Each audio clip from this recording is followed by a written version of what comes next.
Cooking with Amy. Good morning, welcome back everybody. Do you like a good prime rib roast? I know it's one of my favorite things, and if we're gonna splurge and do something special for the family, that's usually one of the things I'll go for, especially during the holidays.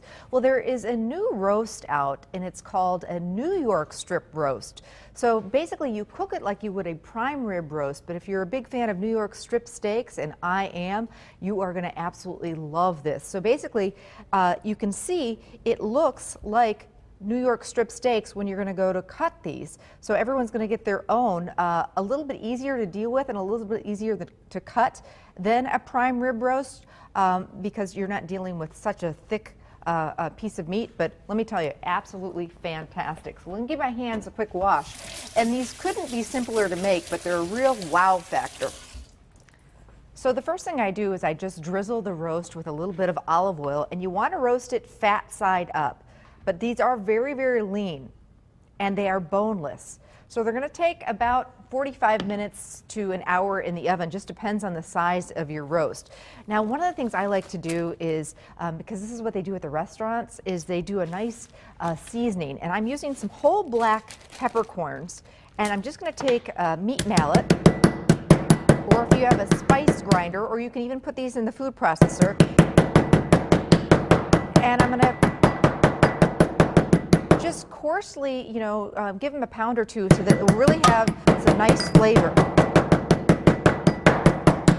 Now I've got some kosher salt, and this is when you're seasoning meat, and in this case, a nice big piece of meat like this, kosher salt really is the way to go. It's going to stick to that meat a lot nicer. Now I've got my coarsely ground black pepper, and this is going to give this roast a really nice peppery crust. So I'm mixing the peppercorns that I've crushed a little bit with the salt. And this is a big piece of meat, so I generously want to season this. Don't be skimping on this. And like I say, the crushed peppercorns is going to give this a nice crust on the outside. Preheat your oven to 450 degrees. This is what, the steakhouses, those fancy steakhouses that you go to, they cook big pieces of meat like this at a very high temperature. So 450, and then you want to get this roast in there for about a half hour. Then turn it down to 325 to finish your cooking. So start it out at a very high heat just to sear it like you would a steak on the grill, and then bring that temperature down and finish the cooking.